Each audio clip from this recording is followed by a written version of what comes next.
Hello hi, स्वागत है आपके अपने YouTube channel Atharva education home science में। कल हमने आप लोग को होम साइंस में फर्स्ट ब्रांच स्टार्ट किए हैं, न्यूट्रिशन साइंस, जिसमें हमने कल फर्स्ट पार्ट पढ़ाए हैं, पार्ट 1।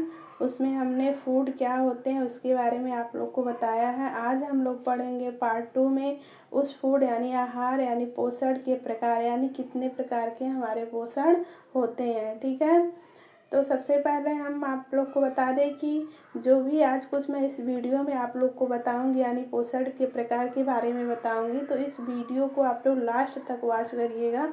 तो लास्ट में हम इस सारे जितने भी इस वीडियो में टॉपिक पढ़ाए रहेंगे, लास्ट में इसका हैंड राइटिंग आपको मिलेगा, लिखित नोट्स मिलेगा। ठीक है, तो चलिए हम लोग स्टार्ट करते हैं अपना। आप लोग को बता दें कि पोषण मुख्य रूप से 2 प्रकार के होते हैं। ठीक है, नंबर 1 होता है आपका उचित पोषण और उसके 2 होता है कुपोषण।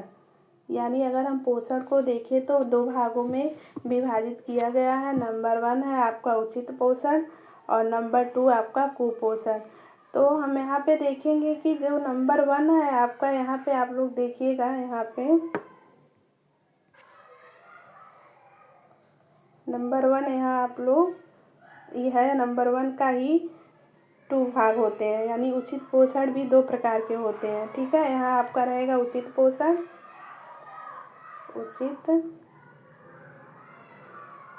पोषण। ठीक है, ये उचित पोषण के ही आपके 2 भाग होते हैं, जिसको हम लोग बोलते हैं संतुलित पोषण और दूसरा होता है पर्याप्त पोषण। ठीक है, और दूसरा आपका है कुपोषण, जो आगे हम आप लोग को बता रहे हैं। ठीक है, तो सबसे पहले हम समझेंगे कि उचित पोषण होता क्या है। ठीक है, तो उचित पोषण के भी 2 भाग होते हैं, एक होता है संतुलित पोषण, दूसरा होता है पर्याप्तम पोषण। संतुलित पोषण किसे कहते हैं? तो वह पोषण जो किसी भी व्यक्ति के आयु, लिंग, कार्य और शारीरिक संरचना के आधार पर या उसकी आवश्यकता के अनुसार उसको यदि मिल जा रहा है, या यदि वह उस आहार को ग्रहण कर रहा है, उसकी आयु, लिंग, कार्य, शारीरिक संरचना के आधार पे उसकी शारीरिक आवश्यकताएं के अनुसार उसको आहार मिल रहा है, तो उस आहार को हम सुपोषण या उचित पोषण भी कहा जाता है। ठीक है, और नंबर 2 है आपका पर्याप्तम पोषण। इसे क्या कहते हैं? इसे सर्वोत्तम पोषण भी कहा जाता है। इसमें क्या होता है कि इसमें शरीर की सामान्य आवश्यकता से लगभग 50% या अधिक पोषण जब शामिल होता है, जैसे विशेष शारीरिक मांग के अनुसार, तो उसे हम सर्वोत्तम पोषण या पर्याप्तम पोषण कहते हैं। ठीक है, समझ में आया? जो हम आप लोग को स्टार्ट में ही बताएं कि पोषण के 2 प्रकार होते हैं। ठीक है, एक 2 प्रकार या 2 रूपों में उसको विभाजित किया जा सकता है। नंबर 1 उचित पोषण और नंबर 2 आपका कुपोषण। ठीक है, और नंबर 1 में ही हम आपको बताए हैं कि उसके 2 भाग होते हैं, एक होता है आपका संतुलित पोषण, दूसरा होता है आपका पर्याप्तम पोषण। संतुलित पोषण वह पोषण होता है जो किसी भी व्यक्ति के उसके आयु, लिंग, कार्य एवं शारीरिक संरचना के अनुसार, यदि उसकी आवश्यकता के अनुसार उसको पोषण मिल जा रहा है, शारीरिक संरचना की आवश्यकता के अनुसार, तो ऐसे पोषण को हम संतुलित पोषण कहते हैं। और दूसरा क्या है? पर्याप्तम पोषण है कि इसमें सर्वोत्तम पोषण भी इसे कहते हैं।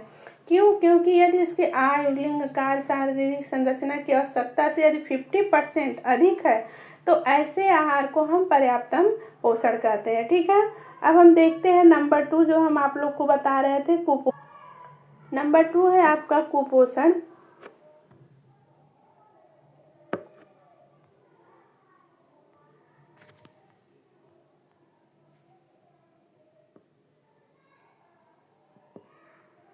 यहाँ नंबर 2 रहेगा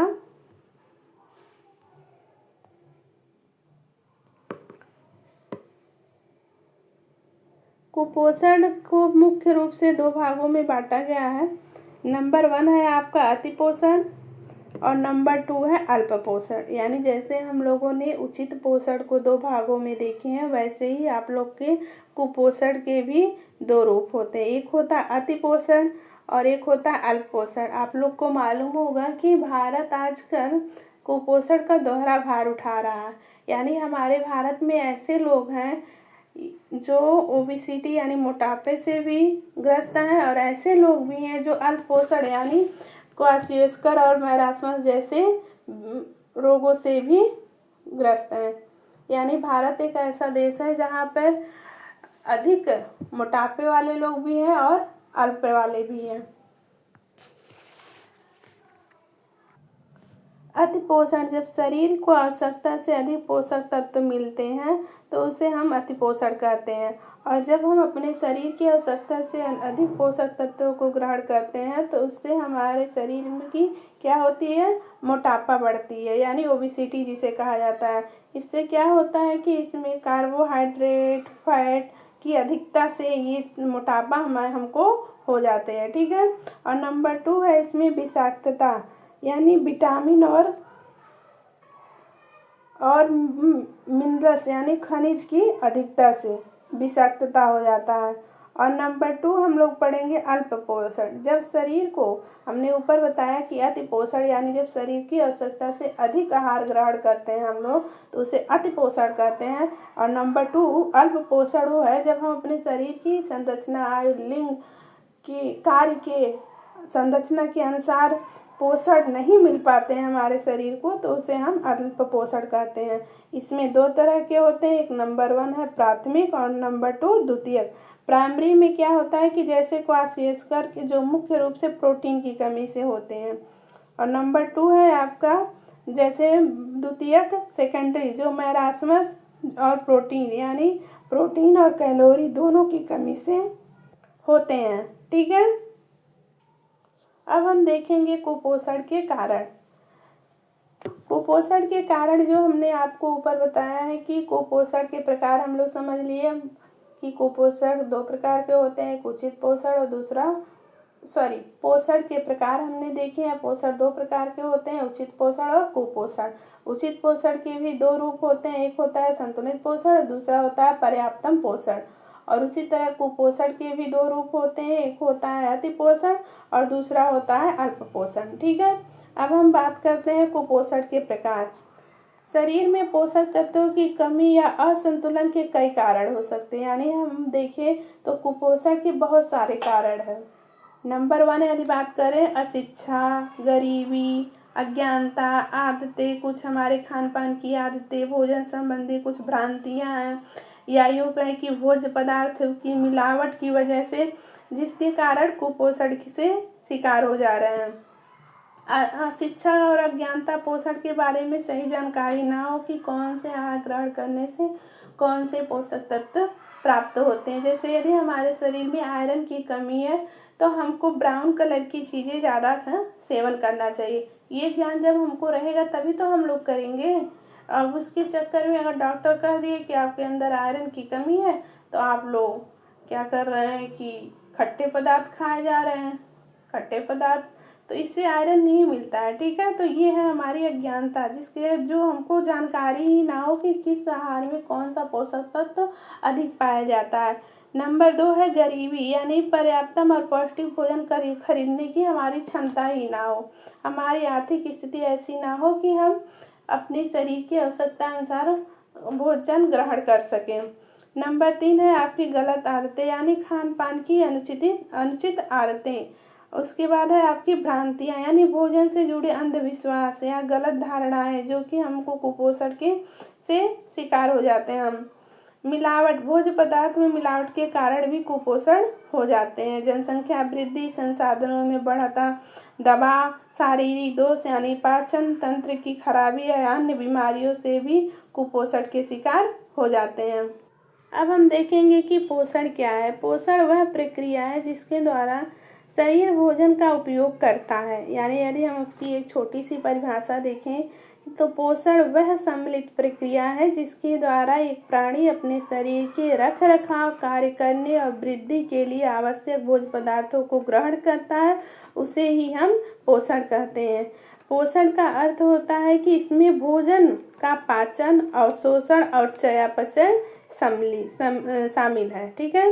पोषण के मुख्य कार्य, हमारे शरीर में जो भोजन मुख्य रूप से तीन कार्य संपन्न करते हैं, यानी जो आहार हम ग्रहण करते हैं वो हमारे शरीर के अंदर जा कर के मुख्य रूप से तीन कार्य संपन्न करते हैं। पहला, वही पोषक तत्व हमारे शरीर का निर्माण करते हैं, हमको ऊर्जा प्रदान करते हैं और रोगों से हमारी सुरक्षा करते हैं। तो शरीर निर्माण में क्या होता है कि अंगों की वृद्धि और मरम्मत करना, दैनिक कार्यों के लिए हमको शक्ति और ऊर्जा प्रदान करना, शरीर के रोगों प्रतिरोधक क्षमता को लड़ने की क्षमता प्रदान करना। ठीक है। पोषण का यह कार्य भोजन में मौजूद पोषक तत्वों द्वारा किया जाता है। यह पोषक तत्व शरीर को केवल भोजन के माध्यम से ही प्राप्त होते हैं। पोषक तत्व की परिभाषा देखा जाए तो पोषक तत्व भोजन में उपस्थित वे पदार्थ होते हैं जो शरीर के स्वास्थ्य के लिए विशेष मात्रा में आवश्यक होते हैं। ठीक है। यही पोषक तत्व हमारे मुख्य रूप से 6 प्रकार के होते हैं। नंबर वन है आपका प्रोटीन, नंबर 2 है कार्बोहाइड्रेट, नंबर 3 है वसा जिसको लिपिड भी कहा जाता है, नंबर 4 है आपका विटामिन, इसको जीवन तत्व भी कहे जाते हैं, नंबर 5 है खनिज लवण, नंबर 6 है पानी। ये सारे पोषक तत्व हमारे आहार में मौजूद होने चाहिए, इसे ही हम पोषक कहते हैं। ठीक है। और अब हम देखते हैं कि चिकित्सीय पोषण क्या होता है, यानी जिसे हम हिंदी में उपचारार्थ पोषण भी कहते हैं। ये क्या होता है तो आप लोग समझ लीजिए कि चिकित्सीय पोषण वह पोषण है जो किसी बीमारी के उपचार के दौरान आवश्यक होता है। यानी यह चिकित्सीय आहार वह होता है जब कोई व्यक्ति बीमार होता है, उस बीमारी के हिसाब से उसको आहार दिया जाता है, उस आहार को हम चिकित्सीय आहार कहते हैं। रोग की स्थिति के अनुसार सामान्य आहार में बदलाव करके इसे रोगी के लिए संतुलित बनाया जाता है। ऐसे आहार को हम लोग चिकित्सीय आहार कहते हैं। भोजन में दिए जाने वाले पोषक तत्वों की मात्रा में भी बदलाव करते हैं और भोजन पकाने की विधियों में बदलाव ला करके या भोजन के रूप को बदल करके और दोनों भोजनों के बीच के अंतराल को भी बदल करके हम उपचारार्थ यानी चिकित्सीय पोषण तैयार करते हैं। अब हम बात करते हैं कि आहार विज्ञान यानी पथ्य अपथ्य पोषण क्या होता है। तो हिंदी में जिसको हम पथ्य अपथ्य पोषण कह रहे हैं वह लोगों की उम्र, लिंग, व्यवसाय, शारीरिक गतिविधियां, विशेष परिस्थितियां, आर्थिक स्थिति, स्वास्थ्य स्थिति को ध्यान में रखते हुए उन्हें भोजन कराने की कला, ज्ञान और विज्ञान को आहार विज्ञान या आहार विज्ञान भी कहा जाता है, या उसे हम पथ्य अपथ्य भी कहते हैं। ठीक है।